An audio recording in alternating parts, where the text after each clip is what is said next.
ನಮಸ್ಕಾರ ಮೇಡಮ್. ನಮಸ್ಕಾರ. ಸುಧಾಮೂರ್ತಿ ಮೇಡಮ್ ಇವತ್ತು ನಮ್ಮ ಜೊತೆ ಇದ್ದಾರೆ. ವಿಶಿಷ್ಟ ಅತಿಥಿ ನಮಗೆ ಇವರು. ಸುಧಾಮೂರ್ತಿ ಮೇಡಮ್ ಇದ್ದರೆ ಅದೊಂಥರ ಸುತ್ತಮುತ್ತ ವಾತಾವರಣದಲ್ಲಿ ಒಂದು ಚೈತನ್ಯ ಇದ್ದ ಹಾಗೆ ಅಂತ ನಾನಂತೂ ಅಂದ್ಕೊಳ್ತೀನಿ. ಸಮಾಜಪರ ಕಾಳಜಿ, ಲೇಖಕಿ, ನೇರ ನಡೆ ನುಡಿ, ಯಾವಾಗಲೂ ನೋ ಕಾಂಪ್ರಮೈಸ್ ಆ್ಯಟಿಟ್ಯೂಡ್ ನಮ್ಮ ಮೇಡಮ್ದು. ಬೆಂಗಳೂರನ್ನು ಜಾಗತಿಕ ಮಟ್ಟದಲ್ಲಿ ಸಿಲಿಕಾನ್ ನಗರಿ ಅಂತ ಅನ್ನೋದಕ್ಕೆ ಇವರ ಕೊಡುಗೆ ಅಪಾರ. ಇತ್ತೀಚೆಗೆ ರಾಜ್ಯಸಭಾ ಸದಸ್ಯರಾಗಿ ಸಂಸತ್ತನ್ನು ಪ್ರವೇಶಿಸಿದರು. ಪದ್ಮಶ್ರೀ, ಪದ್ಮಭೂಷಣ, ಇನ್ಫೋಸಿಸ್ ಫೌಂಡೇಶನ್ನ ಅಧ್ಯಕ್ಷರು ಹಾಗೆ ಸ್ಥಾಪಕರು. ನಗುವಿನ ಚಿಲುಮೆ, ಸರಳ, ಸಂಪನ್ನ, ಸಹೃದಯಿ ಮೇಡಮ್ ಸುಧಾಮೂರ್ತಿಯವರು ನಮ್ಮ ಜೊತೆ ಇರೋದು ನಮಗೆಲ್ಲ ತುಂಬ ತುಂಬ ತುಂಬ ಸಂತೋಷ.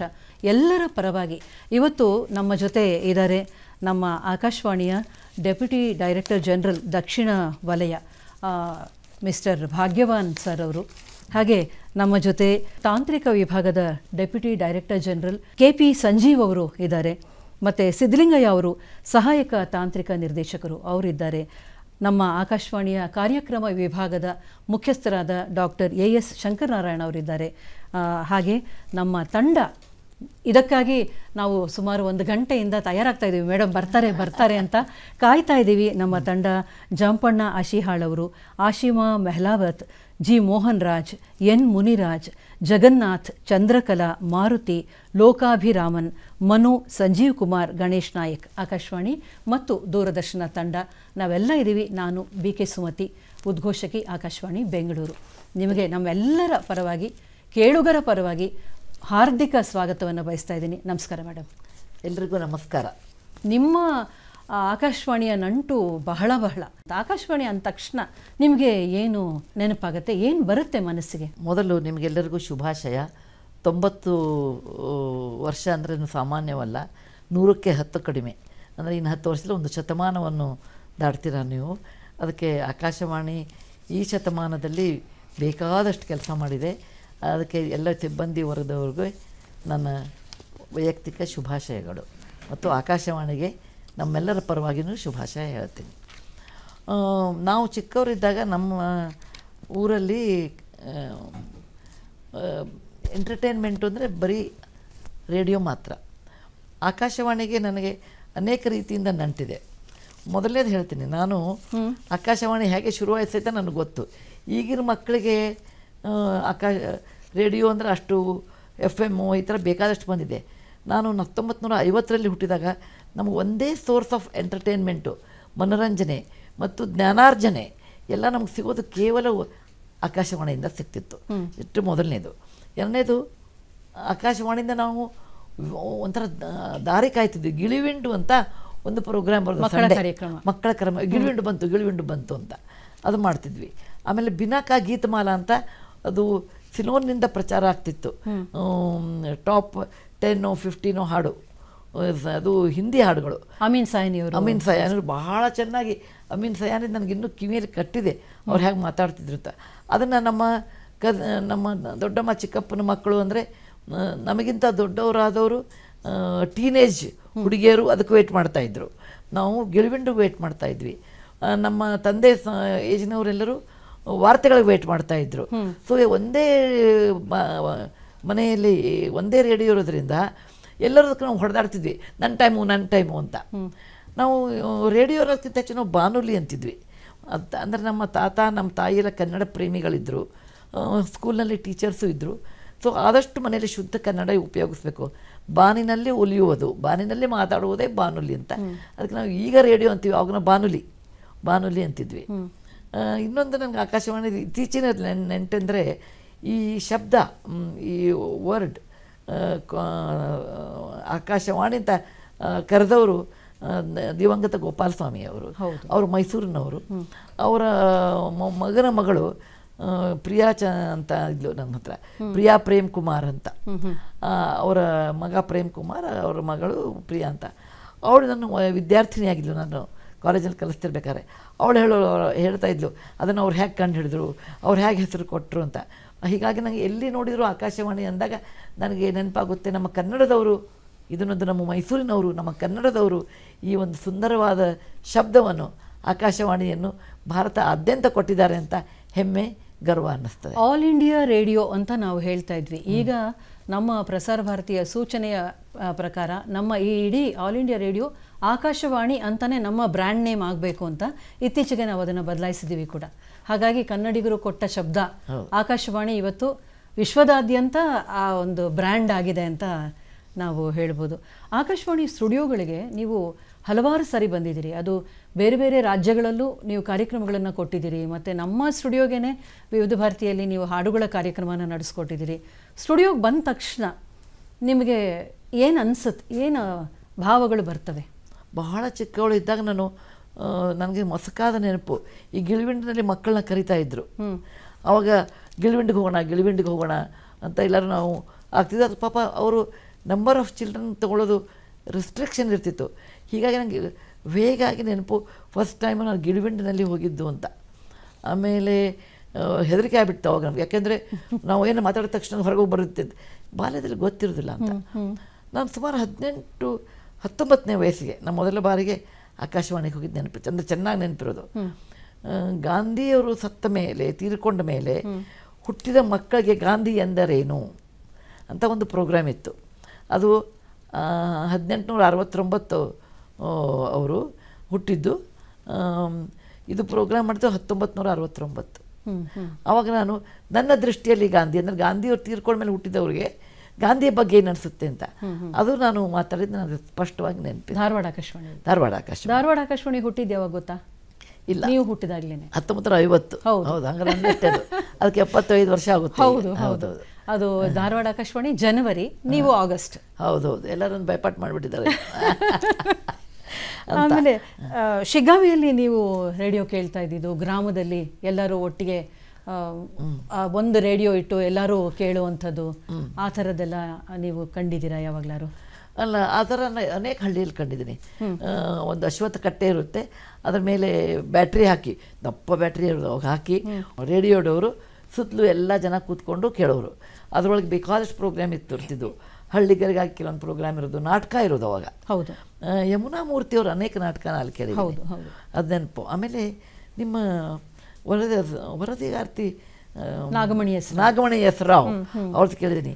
ನೀವು ಸುಧಾ ಸಿನ್ನೂರ್ ಅಂತಿದ್ರು ಹಿಂದೆ, ಅವ್ರ ಕಡೆಯಿಂದ ವಾರ್ತೆಗಳು ಸುಧಾ ಸಿನ್ನೂರ್ ಅಂತ, ಅವ್ರು ಧಾರವಾಡದವರು, ಅದು ಕೇಳಿದ್ದೀನಿ. ಮತ್ತು ಕಾಕಾ ಅಂತಿದ್ವಿ, ಅವರು ಹಿರೇಮಠ ಕಾಣುತ್ತೆ ಅವ್ರ ಹೆಸರು, ಧಾರವಾಡದ. ಅವರು ಮಕ್ಕಳ ಜೊತೆಗೆ ಒಡನಾಟ ಮಾಡಿ ಗಿಳಿಬಿಂಡು ಮಾಡಿದ್ದು ನೋಡಿದ್ದೀನಿ. ಎನ್ ಕೆ ಅವ್ರದ್ದು ಕೇಳಿದ್ದೀನಿ. ನಮ್ಮ ಗಂಗೂಬಾಯಿ ಅವ್ರ ಹಾಡು ಕೇಳಿದ್ದೀನಿ. ಭೀಮಸೇನ್ ಜೋಶಿ ಅವ್ರದ್ದು ಕೇಳಿದ್ದೀನಿ. ಬಸವರಾಜ್ ರಾಜ್ಗುರು ಕೇಳಿದ್ದೀನಿ. ನಮ್ಮ ಹುಬ್ಬಳ್ಳಿ ಧಾರವಾಡ ಸ್ವಲ್ಪ ಬಾರ್ಡರಿಗೆ ಹತ್ತಿರ ಇರೋದ್ರಿಂದ ಮತ್ತು ನನ್ನ ಕೆಲವು ವರ್ಷಗಳು ಬಾಲ್ಯವನ್ನು ನಮ್ಮ ಮರಾಠದಲ್ಲಿ ಕಳೆದಿದ್ದರಿಂದ ನಮಗೆ ಮರಾಠಿ ಸಹಿತ ಬಹಳ ಕಾರ್ಯಕ್ರಮಗಳು ಬಹಳ ಸೇರ್ತಿದ್ದು. ಅಂದರೆ ಈ ಬೆಳಗಾವಿ ಕಡೆಗೆಲ್ಲ ಹೋದಾಗ ನಾವು ಮರಾಠಿ ಪ್ರೋಗ್ರಾಮು ಕೇಳ್ತಿದ್ವಿ. ಹೀಗಾಗಿ ನಮಗೆ ಅದು ಒಂದೇ ಸೋರ್ಸ್ ಆಫ್ ಎಂಟರ್ಟೈನ್ಮೆಂಟ್ ಇರೋದ್ರಿಂದ ನಾವು ಅದಕ್ಕೆ ಚಾತಕ ಪಕ್ಷಿ ಅಂತ ಕಾಯ್ತಿದ್ವಿ ನಾವು. ನಮಗೆ ಮಕ್ಕಳಿಗೆ ಯಾವಾಗ ದೊಡ್ಡವರು ಟೈಮ್ ಕೊಡ್ತಾರೆ ಅಂತ. ಮತ್ತು ಈ ಹಾಡುಗಳು, ನಿಮಗೆ ಹಿಂದಿ ಹಾಡುಗಳು, ಕನ್ನಡ ಹಾಡುಗಳು ತುಂಬ ತುಂಬ ತುಂಬ ಇಷ್ಟ. ಯಾವಾಗಲೂ ನೀವು ಹಾಡನ್ನ ಕೇಳ್ತಾ ಇರ್ತೀರಿ ಅಂತ ನಾನು ಬಲ್ಲೆ. ಆಮೇಲೆ ಸುನಂದಾ ಕುಲಕರ್ಣಿ ನೀವು ಅಂತೂ ಒಮ್ಮೆ ನಮ್ಮ 1-1/4 ಗಂಟೆ ಕಾರ್ಯಕ್ರಮನ ನಮ್ಮಲ್ಲಿ ನೀವು ನಡೆಸ್ಕೊಟ್ಟಿದ್ರಿ ಕೂಡ. ಅದು ಎಷ್ಟು ಜೋಶಲ್ಲಿ ನೀವಿಬ್ಬರು ಈ ಹಾಡು ಜ್ಞಾಪಕ ಇದೆಯೇನೆ, ಆ ಹಾಡು ಜ್ಞಾಪಕ ಇದೆಯೇನೆ ಅಂತ ನೀವು ಮಾತಾಡಿದ್ದು ನನ್ನ ಕಿವಿಯಲ್ಲಿದೆ ಇನ್ನೂ. ಹಾಗೆ ಒಂದಷ್ಟು ಹಾಡುಗಳನ್ನು ನೀವು ನೆನೆಸ್ಕೊಳ್ಳೋದಾದರೆ ಆಕಾಶವಾಣಿಯಿಂದ ನೀವು ಕೇಳಿದಂತಹ ಮತ್ತೆ ಮತ್ತೆ ಗುನುಗುವಂತಹ, ಈಗಲೂ ಕೇಳಬೇಕು ಅಂತ ಅಂದುಕೊಳ್ಳುವಂತಹ ಗೀತೆಗಳು ನೂರಾರಿದೆ. ನನಗೆ ಬರೀ ಸಂಗೀತದಗಿಂತ ಹೆಚ್ಚು ಸಂಗೀತದ ಜೊತೆಗೆ ಸಾಹಿತ್ಯ ಇದ್ದಾಗ ಮಾತ್ರ ನನಗೆ ಆಕರ್ಷಣೆ ಇರುತ್ತೆ ಹಾಡಿನ ಬಗ್ಗೆ. ಈಗ ತಂಪಾದ ಸಂಜೆ ವೇಳೆ ಇಂಪಾದ ರಾಗಮಾಲೆ, ಈ ಹೂಬಳ್ಳಿ ಹಾಡುವ ವೇಳೆ, ಸ್ಕೂಲ್ ಮಾಸ್ಟರ್ದಲ್ಲಿ ಈ ಹಾಡು ಬಹಳ ಚೆನ್ನಾಗಿದೆ. ಇದು ನನಗನ್ಸುತ್ತೆ ಇದು ಬಿ ಸರೋಜಾದೇವಿ ಅದರೊಳಗಿದ್ದಾರೇನೋ ಅಂತ. ಹೌದು, ಇತ್ತೀಚೆಗೆ ವಿಧಿವಶರಾದ ಬಿ ಸರೋಜಾದೇವಿಯವರ ನೆನಪಿನಲ್ಲಿ ಹಾಡು ನೆನಪಿಸ್ಕೋತಿದ್ದೀನಿ. ಅವರು ಅತ್ಯಂತ ಉತ್ತಮ ಪ್ರತಿಭೆ. ಅವ್ರದೇ ಒಂದು 3-4 ಹಾಡನ್ನ ಹೇಳಬಲ್ಲೆ, ಬಹಳ ನನ್ನ ಕಿವಿಯಲ್ಲಿರೋದು. ಕಿತ್ತೂರು ಚೆನ್ನಮ್ಮದಲ್ಲಿ ಆಲಕ್ಕೆ ಹೂವಿಲ್ಲ, ಸಾಲಕ್ಕೆ ಕೊನೆ ಇಲ್ಲ, ತಾಯಿಯ ಮನೆಯು ಸ್ಥಿರವಲ್ಲ ಅಂತ, ಇದು ಕಿತ್ತೂರು ಚೆನ್ನಮ್ಮ ಬಿ ಸರೋಜಾದೇವಿಯವರ ಹಾಡು. ಆಮೇಲೆ ಇದು ತಂಪಾದ ಸಂಜೆ ವೇಳೆದ ಹೇಳಿದೆ. 3ನೇದು ಅವ್ರದ್ದು ನಿಲ್ಲು ನೀ ನಾಗವೇಣಿ ಅಂತ ಅಮರಶಿಲ್ಪಿ ಜಕಣಾಚಾರ್ಯ ಅವ್ರದ್ದಿದೆ. ಹೀಗೆ ನನಗೆ ಬಿ ಸರೋಜಾದೇವಿಯವ್ರದ್ದು ಮತ್ತು ಆ ಕಾಲದಲ್ಲಿ ಅನೇಕ ಸುಂದರವಾದ ಹಾಡು. ಆಮೇಲೆ ಸುಭಾಷ್ ಶಾಸ್ತ್ರಿ ಕೃಷ್ಣನ ಕೊಳಲಿನ ಕರೆ ಅಂತ, ಆಮೇಲೆ ಬೇಡ ಕೃಷ್ಣ ಬೇಡ ನಿನ್ನ ರಂಗಿನಾಟವು ಅಂತ ಸಂತ ತುಕಾರಾಮದ್ದು. ಅದು ಮರಾಠಿಯಲ್ಲಿಯೂ ಅದೇ ಥರ ಇದೆ, ಕನ್ನಡದಲ್ಲಿಯೂ ಅದೇ ಥರ ಇದೆ. ಹೂವು ಚೆಲುವೆಲ್ಲ ನಂದೆಂದಿತ್ತು ಅಂತ ನಮ್ಮ ಪುಟ್ಟಣ್ಣ ಕಣಗಾಲ್ ಅವ್ರದ ಹಣ್ಣಲ್ಲಿ ಚಿಗುರಿದಾಗ ಸಿನಿಮಾದ್ದು. ಪುಟ್ಟಣ್ಣ ಅವ್ರ ಸಿನಿಮಾದಲ್ಲಿ ಒಂದು ನಂಗೆ ಬಹಳ ಇಷ್ಟ ಆಗ್ತಿತ್ತು, ಒಳ್ಳೆಯ ಸಾಹಿತ್ಯ, ಒಳ್ಳೆಯ ಸಂಗೀತ, ಒಳ್ಳೆಯ ಕಥೆ. ಸಂಗೀತದ ಹಾಡುಗಳಲ್ಲಿ ಸಂಗೀತವೂ ಮತ್ತು ಸಾಹಿತ್ಯವು ಅಷ್ಟೇ ಪ್ರಧಾನವಾಗಿರ್ತಿತ್ತು. ಹಿಂದೂಸ್ತಾನವು ಎಂದು ಮರೆಯದ ಅಂತ ಅದು ಬಿ ಆರ್ ಛಾಯಾ ಹಾಡಿದ್ದು, ಅದು ಬಹಳ ಚೆನ್ನಾಗಿದೆ. ಹೀಗೆ ಅನೇಕ ಹಾಡುಗಳ ಆಗರ ನಂಗೆ ನೆನಪಿದೆ. ಹೊಸ ಹಾಡುಗಳಲ್ಲಿ ಯಾವುದೋ ಒಂದು ಎರಡು ಇದು ಸಿನಿಮಾ, ಅದು ಮಳೆ ನಿಂತ ಮೇಲೆ ದನಿಯೊಂದು ಹನಿಯೊಂದು ಮೂಡಿದೆ, ಮಾತು ನಿಂತ ಮೇಲೆ ದನಿಯೊಂದು ನಿಂತಿದೆ ಅಂತ ಒಂದು ಬಹಳ ಸುಂದರವಾದ ಹಾಡಿದೆ. ಇವನು ಗೆಳೆಯನಲ್ಲ ಕೂಡ ನಿಮಗೆ ಅದು ಚೆನ್ನಾಗಿದೆ. ಅದು ಪರಮಶಿವ ಅವ್ರದ್ದು, ಹೃದಯ ಶಿವ ಇವನು ಗೆಳೆಯನಲ್ಲ ಅಂತ ಫಿಮೇಲ್, ಅದು ಹೆಣ್ಮಕ್ಳೇ ಹಾಡಿದ್ದದು. ಯಾರು ಹಾಡಿದ್ದು ಅದನ್ನ? ಅದು ಶ್ರೇಯಾ ಘೋಷಾಲ್. ಹೌದಾ? ಹೌದು. ಬಹಳ ಬ್ಯೂಟಿಫುಲ್ ಸಂಗೀತ, ಬಹಳ ಬ್ಯೂಟಿಫುಲ್ ವರ್ಡಿಂಗ್ಸ್, ಬಹಳ ಚೆನ್ನಾಗಿ ಶ್ರೇಯಾ ಹಾಡಿದ್ದಾರೆ. ಹೌದು ಹೌದು. ಅವರು ಕನ್ನಡವನ್ನ ಹಿಂದಿಯಲ್ಲಿ ಬರ್ಕೊಂಡ್ರು ಕೂಡ ಅರ್ಥನ ತಿಳ್ಕೊಂಡು ಅವ್ರು ಹಾಡ್ತಾರೆ ಅಂತ ಅನ್ನೋದು. ಈ ಭಾಷೆ ಬಗ್ಗೆ ನೀವು ಹೇಳ್ತಾ ಇದ್ದೀರಿ ಮೇಡಮ್. ಭಾಷೆ ಈಗ ನಾವು ನೋಡಿದಾಗ ಅಂದರೆ ಈಗಿನ ವಾಹಿನಿಗಳು, ಅನೇಕ ವಾಹಿನಿಗಳು ಬಂದಿವೆ. ಅದು ಖಾಸಗಿ ವಾಹಿನಿಗಳಿರಬಹುದು, ಸಾಮಾಜಿಕ ಜಾಲತಾಣಗಳಿರಬಹುದು. ಅಲ್ಲಿನ ಭಾಷೆ ಮತ್ತು ನಮ್ಮ ಆಕಾಶವಾಣಿ 90 ವರ್ಷದಿಂದ ಕೊಡ್ತಾ ಬಂದಿರುವ, ನಾವೆಲ್ಲ ಪದ ಕಲಿತ ಒಂದು ಆಕಾಶವಾಣಿ. ಈ ಭಾಷೆಯಲ್ಲಿ ನಿಮಗೇನಾದರೂ ವ್ಯತ್ಯಾಸ ಇದೆ ಅಂತ ಅನಿಸಿದೆಯಾ? ನನಗೆ ಆಕಾಶವಾಣಿಯ ಕಂಟೆಂಟ್ ಯಾವಾಗಲೂ ಇಷ್ಟ ಆಗ್ತದೆ. ಅದು ಶಾಸ್ತ್ರೀಯ ಅಂದರೆ ಇಟ್ ಇಸ್ ಮೋರ್ ಆರ್ಗನೈಸ್ಡ್ ಮತ್ತು ಡಿಪೆಂಡೆಬಲ್ ನ್ಯೂಸ್ ನನಗೆ, ಮತ್ತು ಶುದ್ಧವಾದ ಭಾಷೆ ಅನಿಸುತ್ತೆ. ಅದರೊಳಗೆ ಏರು ಇಳಿವು ಇರೋದಿಲ್ಲ, ಹೋ ಹಾ ಅಂತ ದಂಧೆಗಳಿರೋಲ್ಲ, ಢಮ್ ಢಮ್ ಅಂತ ಆಕರ್ಷಿಸುವ ಈ ಯೋಜನಾಂಗವನ್ನು ಆಕರ್ಷಿಸ್ತಿರ್ಬೋದು. ನನಗಂತೂ ಶಾಂತವಾಗಿ ಹರಿಯುವ ಗಂಗೆ ಅಂತ ಅನ್ನಿಸ್ಬಿಡ್ತಾಳೆ ಆಕಾಶವಾಣಿ.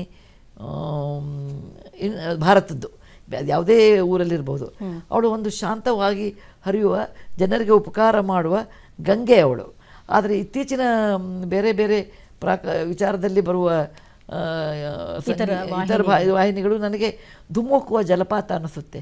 ಅಬ್ಬರ, ಅದರೊಳಗೆ ಸ್ವಲ್ಪ ಶೋ, ಎಷ್ಟು ಸತ್ಯ ಗೊತ್ತಿಲ್ಲ. ಹಾಗೆ ಇದು ನನ್ನ ವೈಯಕ್ತಿಕ ಅಭಿಪ್ರಾಯ ಇದೆ.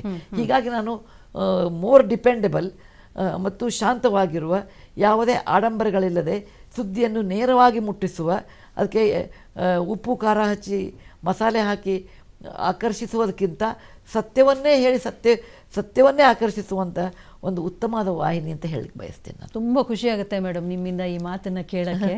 ಆಮೇಲೆ ಆಕಾಶವಾಣಿ ಮಾಧ್ಯಮ 90 ವರ್ಷಕ್ಕೆ ಬಂದಿದೆ ಅಂದರೆ ಈಗ ನಾವು ಕೂಡ ಸಾಕಷ್ಟು ಬದಲಾಯಿಸಿದ್ದೀವಿ.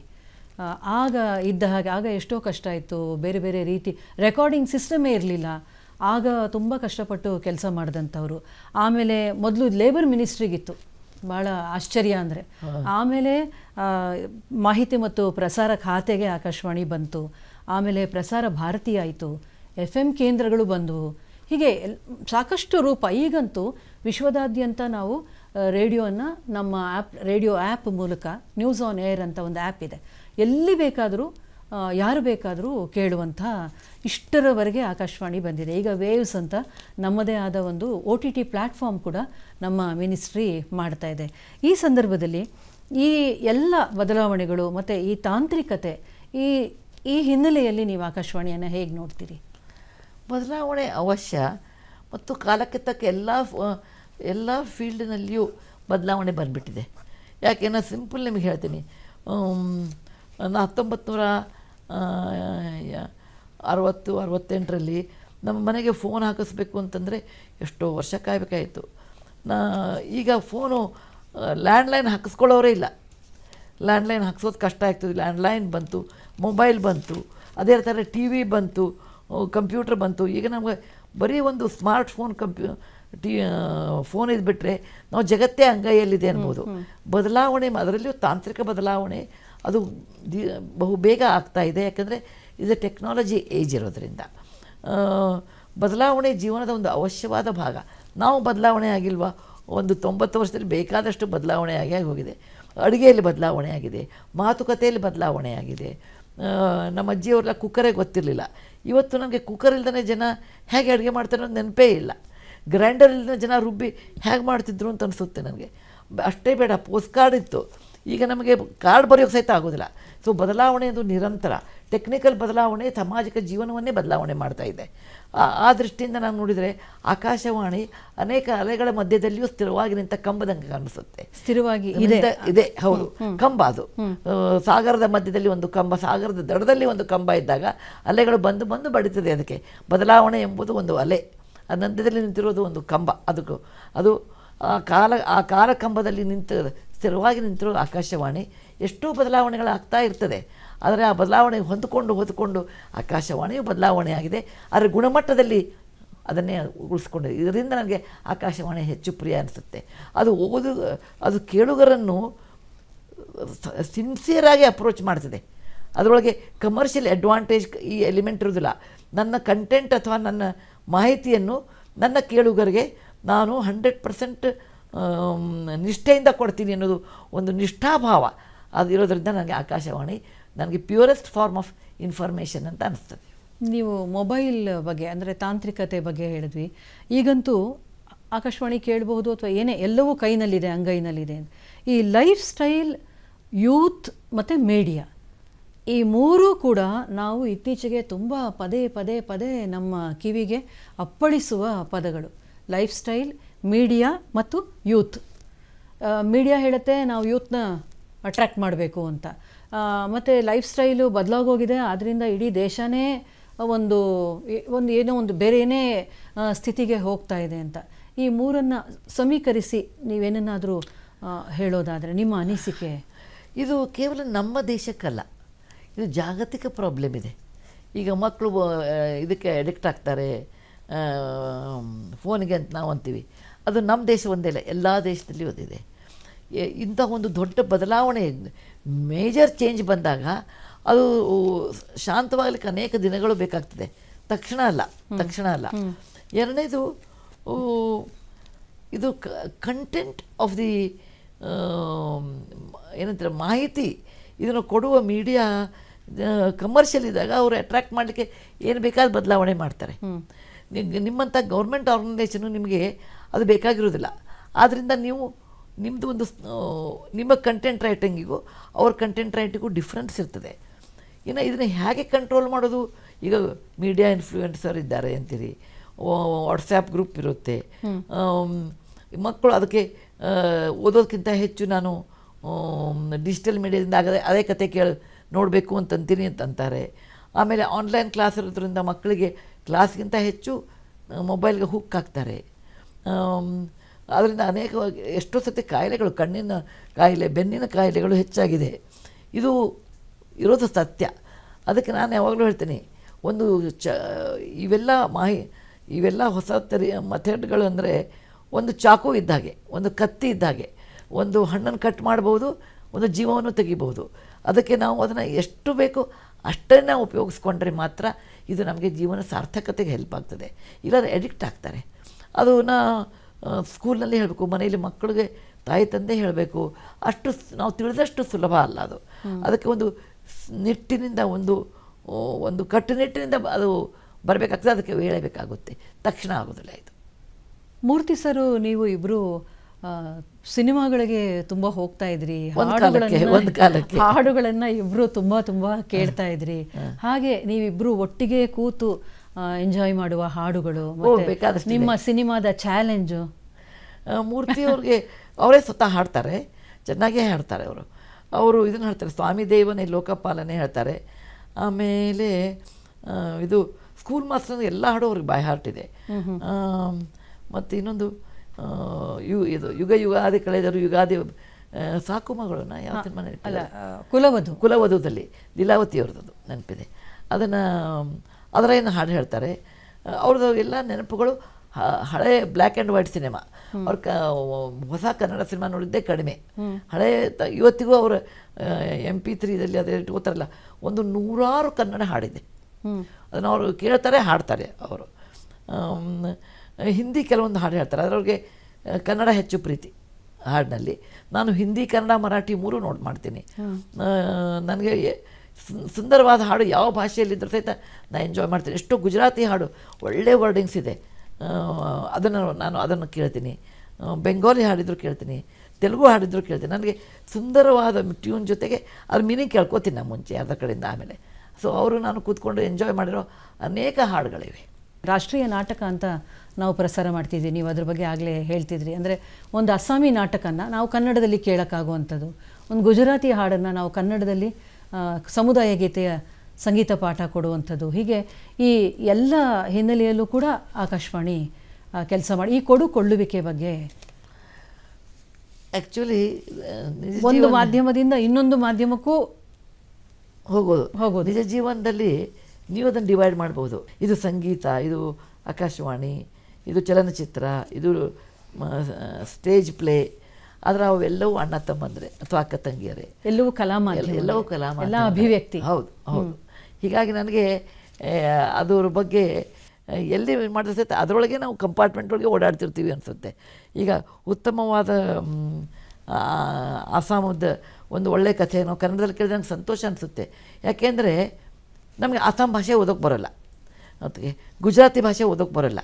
ಅದನ್ನು ಟ್ರಾನ್ಸ್ಲೇಟ್ ಮಾಡಿಸ್ಬಿಟ್ಟು ಅದನ್ನು ಕನ್ನಡದಲ್ಲಿ ಮಾಡಿಯೋ ಹಿಂಗೆ ನೀವು ಹೇಳಿದಾಗ ಯು ಆರ್ ಕನೆಕ್ಟಿಂಗ್ 2 ಐಲ್ಯಾಂಡ್ಸ್, ಅಂದರೆ 2 ದ್ವೀಪಗಳನ್ನು ನೀವು ಜೋಡಿಸ್ತಾ ಇದ್ದೀರಿ. 2 ದ್ವೀಪಗಳು ತಾವೇ ಜೋಡಣೆ ಆಗೋದಿಲ್ಲ.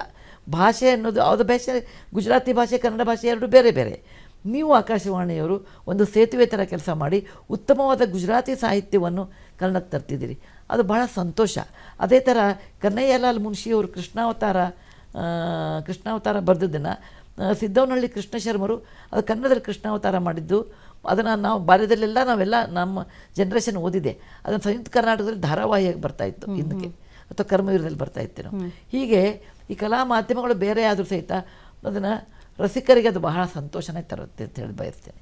ಕೊರೋನಾ ಸಮಯದಲ್ಲಿ ಮೇಡಮ್ ನೀವು ನಮಗೆ ದಿನಾಗಲೂ ಕಾರ್ಯಕ್ರಮವನ್ನು ಕೊಟ್ರಿ. 5 ನಿಮಿಷದ ನಿಮಗೆ ನೆನಪಿರಬೇಕು, ನಿಮ್ಮ ಮನೆಯಿಂದ ಅದನ್ನು ನೀವು ರೆಕಾರ್ಡ್ ಮಾಡಿ ಕಳಿಸಿ ಅದನ್ನು ನಾವು ಪ್ರೊಡ್ಯೂಸ್ ಮಾಡಿ ಆಕಾಶವಾಣಿಯಿಂದ ಸುಮಾರು 90 ಕಾರ್ಯಕ್ರಮಗಳನ್ನು ಕೊಟ್ಟಿದ್ದೀರಿ. ನೀವು ಮರ್ತೇ ಹೋಗಿರಬಹುದು ನಾನೇನೇನು ಹೇಳಿದೆ ಅಂತ ಅನ್ನೋದನ್ನು. ಅದು ಆ ಸಂದರ್ಭದಲ್ಲಿ ನೀವು ನಮಗೆ ಕೊಡ್ತಾ ಇದ್ರಿ ಮತ್ತು ಮಾತಾಡ್ತಾ ಇದ್ರಿ, ನಿರಂತರವಾಗಿ ನಮ್ಮ ಜೊತೆ ಸಂಪರ್ಕದಲ್ಲಿದ್ದಿರಿ. ಕೊರೋನಾ ಸಂದರ್ಭ ಮತ್ತು ಆಕಾಶವಾಣಿ ನೀವು ಕೇಳ್ತಿದ್ರಿ ಆಗ ಮನೆಯಲ್ಲಿ. ಹೌದು. ಯಾಕೆ ಅಂತಂದರೆ ನಾನು ಯಾಕೆ ಇದನ್ನು ಮಾಡ್ತಾಯಿದ್ದೆ ಅಂದರೆ ಕರೋನಾದಲ್ಲಿ ಹೊರಗಡೆ ಎಲ್ಲೂ ಹೋಗ್ಲಿಕ್ಕೆ ಆಗ್ತಿರಲಿಲ್ಲ. ಆವಾಗ ಜನರಿಗೆ ಕನೆಕ್ಟ್ ಮಾಡೋದು ಕೇವಲ ರೇಡಿಯೋ ಮಾಧ್ಯಮ ಅಥವಾ ಬಾನುಲಿ ಮಾಧ್ಯಮ ಮಾತ್ರ ಇತ್ತು. ಆದ್ದರಿಂದ ನಮಗೆ ಏನಾದರೂ ಜನರಿಗೆ ಒಂದು ಸಜೆಷನ್ ಕೊಡಬೇಕು, ಸೂಚನೆ ಕೊಡಬೇಕು, ಜನರಿಗೆ ಏನಾದರೂ ಒಂದು ಸಹಾಯ ಮಾಡಬೇಕು ಅಂದರೆ ಈ ಮಾಧ್ಯಮಗಳ ಮೂಲಕನೇ ಹೋಗಬೇಕು. ನನಗೆಲ್ಲ ಮಾಧ್ಯಮಗಳಿಗಲ್ಲಿ ಧ್ವನಿ ಮಾಧ್ಯಮದಲ್ಲಿ ನನಗೆ ಆಕಾಶವಾಣಿ ಮೇಲೆ ವಿಶೇಷ ಪ್ರೀತಿ ಇರೋದರಿಂದ ಮತ್ತು ಅದನ್ನು ಹೆಚ್ಚು ನಂಬೋದ್ರಿಂದ ನಾನು ಆಕಾಶವಾಣಿಗೆ ಪ್ರೋಗ್ರಾಮ್ಸ್ ಕೊಟ್ಟಿದ್ದು ಜ್ಞಾಪಕ ಇದೆ. ಸ್ವಲ್ಪ ಜ್ಞಾಪಕ, ಯಾಕಂದರೆ ಇಷ್ಟು ಕೆಲಸ ಇರೋದು ಅವಾಗ ನಮಗೆ. ನಮ್ಮ ಮನೆಯಲ್ಲೇ ಕೂತ್ಕೊಂಡು 12 ಆ್ಯಂಬ್ಯುಲೆನ್ಸು, ಒಂದು ಆಸ್ಪತ್ರೆ ನಡೆಸ್ತಾ ಇದ್ವಿ. ಗೌರ್ಮೆಂಟ್ ಆಸ್ಪತ್ರೆ ಒಂದು ನಮಗೆ ಫುಲ್ ಎಕ್ವಿಪ್ ಮಾಡಿಕೊಟ್ಟಿದ್ವಿ. ಪ್ರತಿದಿನ ನಾವು ಪೇಷಂಟ್ ಕಳಿಸೋದು. ಹೀಗೆ ಕರೋನಾದಲ್ಲಿ ಎಷ್ಟೋ ಜನರು ಅಯ್ಯೋ ನಮ್ಗೆ ಟೈಮ್ ಹೋಗಲಿಲ್ಲ ಅಂದರು. ಕರೋನಾದಲ್ಲಿ ನನಗೆಲ್ಲರಿಗೂ ಟೈಮೇ ಸಿಗಲಿಲ್ಲ ನಮ್ಮ ಟೀಮ್ನವ್ರಿಗೆ. ಯಾಕೆಂದರೆ ನಾವು 1.5 ವರ್ಷ 2 ವರ್ಷ ಕೆಲಸದಲ್ಲೇ ಇದ್ವಿ.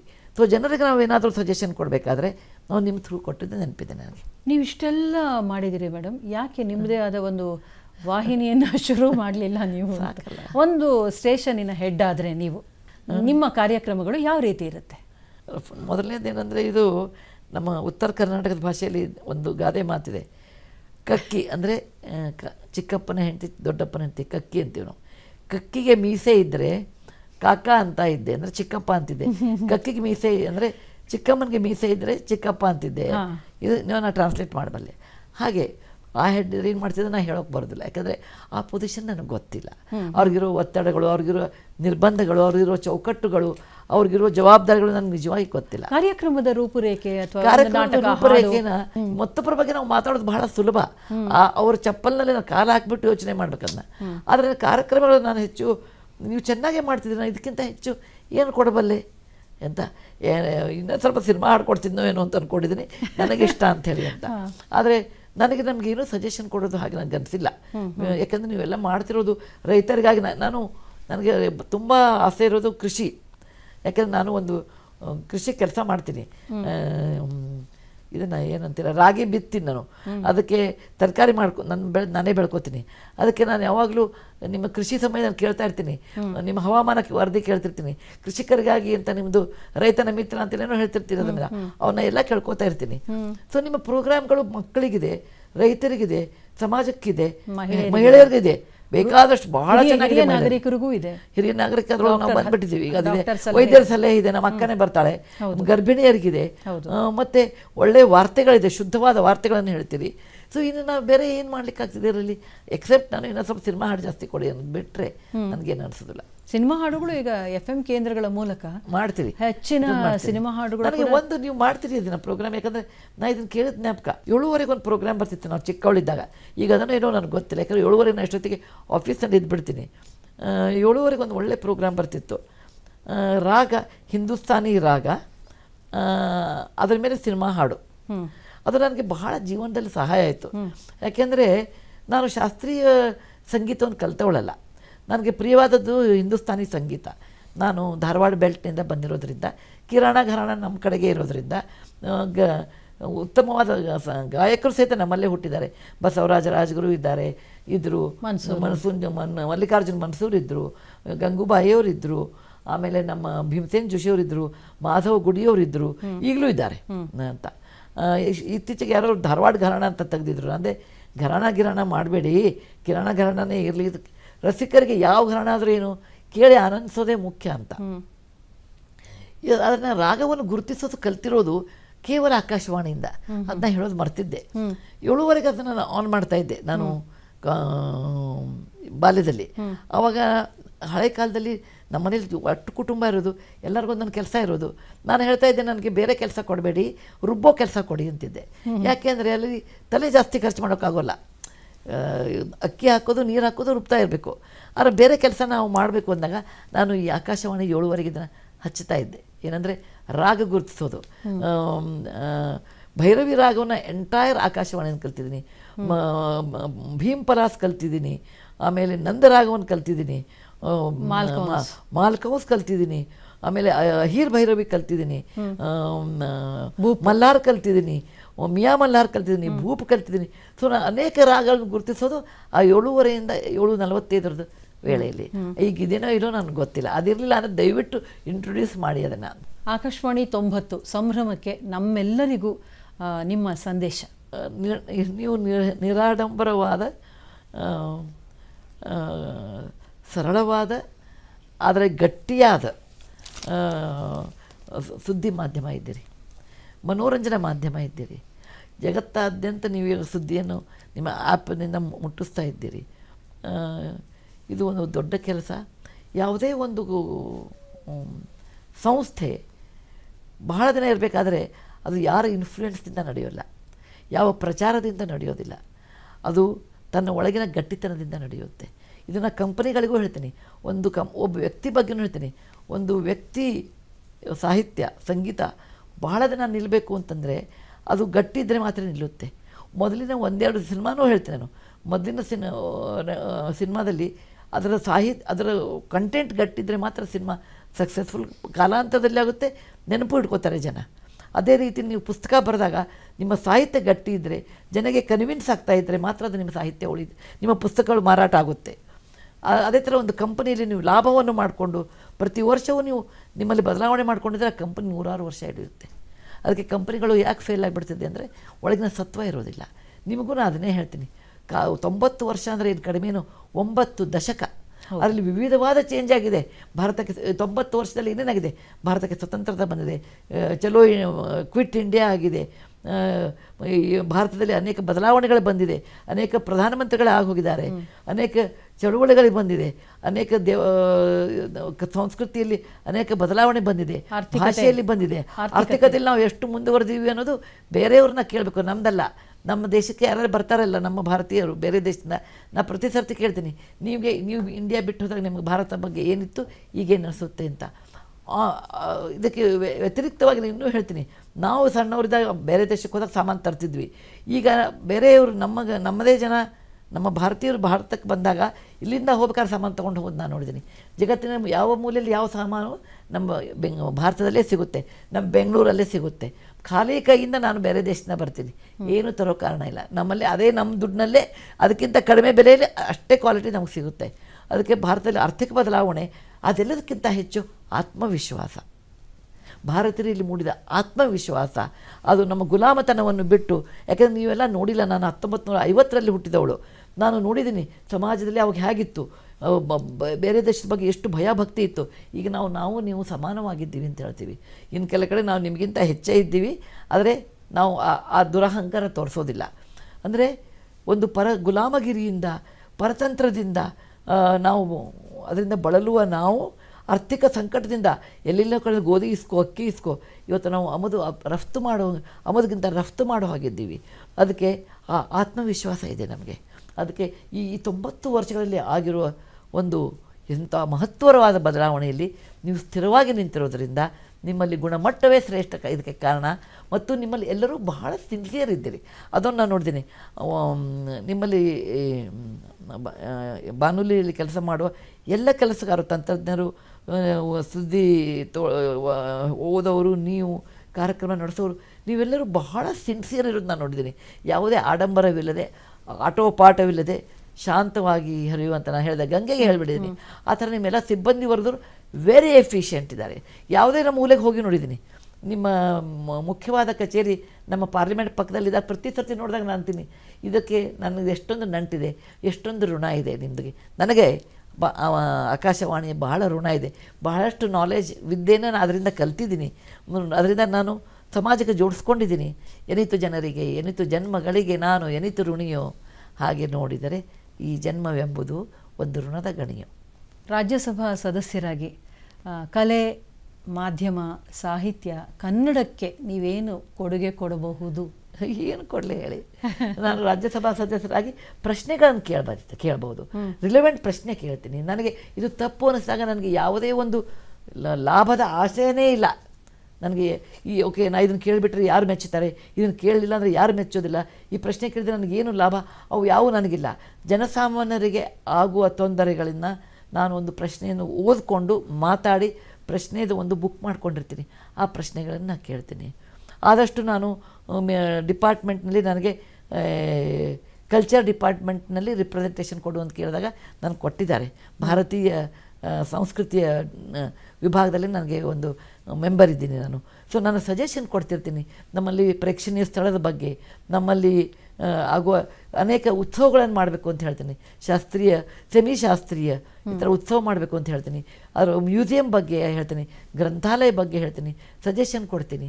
ನನಗೆ ಇದಕ್ಕಿಂತ ಹೆಚ್ಚು ಏನು ಬೇಕು ಈ ವಯಸ್ಸಿನಲ್ಲಿ? ನಾವು ಈಗ ಸಾರ್ವಜನಿಕರು ಅಥವಾ ಮಾಧ್ಯಮಗಳಾಗ್ಬೋದು, ಸಂಸ್ಥೆಗಳು ಏನೋ ಒಂದು ಬೇಕು ಅಂದಾಗ, ಕಲ್ಚರಲಿ ಅಥವಾ ಸಹಾಯ ಬೇಕಂದಾಗ ಅದನ್ನು ನಿಮಗೆ ತಲುಪಿಸಿದರೆ ನೀವು ಅದನ್ನು ರಾಜ್ಯಸಭೆಯಲ್ಲಿ ಖಂಡಿತವಾಗಿ ನಮ್ಮ ಕನ್ನಡಿಗರ, ಕರ್ನಾಟಕದ ಪರವಾಗಿ ನೀವು ದನಿಯನ್ನು ಅಲ್ಲಿ ಎತ್ತೀನಿ. ಅದು ಲೀಗಲಿ ಎಥಿಕಲಿ ಕರೆಕ್ಟ್ ಇರಬೇಕು. ಅದರಲ್ಲಿ ಯಾವುದೇ ಲಾಭಾಂಶ ಯಾರಿಗೂ ಇರಬಾರ್ದು. ನನಗೆ ಲಾಭ ಆಗುತ್ತೆ ಅಂತಲ್ಲ, ಅದು ಸಮಾಜಕ್ಕೆ ಲಾಭ ಇರಬೇಕು, ನಮ್ಮ ಸಂಸ್ಥೆಗೆ ಲಾಭ ಇರಬೇಕು. ಅದರಿಂದ ನಮ್ಮ ದೇಶದಲ್ಲಿ ನಮಗೊಂದು ವಿಶೇಷವಾದ ಪ್ರಗತಿ ಆಗಬೇಕು. ಅದನ್ನು ನಾವು ಇಂಪ್ಲಿಮೆಂಟ್ ಮಾಡಿದರೆ, ಅಂತಹ ಪ್ರಶ್ನೆಗಳಿದ್ದರೆ ಅದನ್ನು ದಯವಿಟ್ಟು ನನಗೆ ಕೊಟ್ಟು ಕಳಿಸಿ. ನನ್ನ ಸಂಸದ್ ಇಮೇಲ್ಗೆ ನಾನು ಅದನ್ನು ದನಿಯನ್ನು ಪ್ರಶ್ನೆ ರೂಪವಾಗಿ ಆ ವಿಭಾಗಗಳಿಗೆ ನಾನು ಮುಟ್ಟಿಸ್ತೀನಿ. ತುಂಬ ಸಂತೋಷ ಮೇಡಮ್, ನಿಮ್ಮ ಮಾತುಗಳನ್ನು ಕೇಳಿ ನಮ್ಮೆಲ್ಲರಿಗೂ ಹೆಚ್ಚಿನ ಸ್ಫೂರ್ತಿ ತುಂಬಿದಿರಿ. ಈ ಒಂದು ಕಾರ್ಯಕ್ರಮ ದೇಶದಾದ್ಯಂತ ನಮ್ಮ ರಾಷ್ಟ್ರೀಯ ಜಾಲದಲ್ಲೂ ಪ್ರಸಾರವಾಗುತ್ತೆ. ಹಾಗಾಗಿ ಇಲ್ಲಿಗೆ ನಿಮ್ಮ ಅಮೂಲ್ಯ ಸಮಯವನ್ನು ಕೊಟ್ಟು, ಎಷ್ಟು ನೀವು ಬ್ಯುಸಿ ಇದ್ದೀರಿ ಅಂತ ಗೊತ್ತು, ಹಾಗಾಗಿ ನಿಮಗೆ ವಿಶೇಷವಾದ ಧನ್ಯವಾದಗಳು ನಮ್ಮ ಎಲ್ಲ ಆಕಾಶವಾಣಿ ತಂಡ, ದೂರದರ್ಶನ ತಂಡದ ಪರವಾಗಿ. ನಮಸ್ಕಾರ ಮೇಡಮ್. ನಮಸ್ಕಾರ. ಎಷ್ಟೇ ನಾನು ಬ್ಯುಸಿ ಇದ್ದರೂ ಸಹಿತ ಎರಡು ರೀತಿ ನನಗೆ ಆಕಾಶವಾಣಿಗೆ ನಾನು ಬಂದಿದ್ದೀನಿ. ಒಂದು ಕೃತಜ್ಞತೆಯಿಂದ, ಯಾಕೆಂದರೆ ಬಾಲ್ಯದಲ್ಲಿ ಇದನ್ನು ಬಹಳ ಆನಂದಿಸಿದ್ದೀನಿ ಅಂತ. ಅದಕ್ಕೆ ಆ ಆನಂದವನ್ನು ಕೊಟ್ಟಿದ್ದು ಪುಸ್ತಕ ಮತ್ತು ಈ ರೇಡಿಯೋ ಎರಡೇ ನಮ್ಮ ಮನೆಯಲ್ಲಿರೋದು. ಅವಾಗ ಅದು ಬಿಟ್ಟರೆ ನಮಗೆ ಬೇರೆ ಏನೂ ಇರ್ತಿದ್ದಿಲ್ಲ. ಅದಕ್ಕೆ ಆ ಆನಂದದ ಒಂದು ಕೃತಜ್ಞತೆಯನ್ನು ನಾನು ಕೊಡಬೇಕು ನಿಮಗೆ ಸಂಭ್ರಮ ಇದ್ದಾಗ ಅಂತ ಅದಕ್ಕೆ ಬಂದಿದ್ದೀನಿ. ಎರಡನೇದು, it's a good institution, it's an excellent institution. And that's the reason we should talk about such institutions. ಅಂದರೆ ನನಗೆ ನೀವು ಹೇಗೆ ಅನ್ನಿಸ್ತೀರಿ ಅಂದರೆ, ಅತ್ಯಂತ ಸರಳವಾದ ನೇರವಾದ ಒಂದು ಸಂಸ್ಥೆ. ಇಂಥದ್ದನ್ನು ಇದ್ರ ಬಗ್ಗೆ ನಾವು ಜನರಿಗೆ ಒಂದು ಕೊಂಡಿಯಾಗಿ ನಾವು ಇದನ್ನು ಹೇಳಬೇಕು ಅನಿಸುತ್ತೆ. ಅದಕ್ಕೆ ಬಂದಿದ್ದು. ಧನ್ಯವಾದ. ಜೈ ಹಿಂದ್, ಜೈ ಜೈ ಕರ್ನಾಟಕ.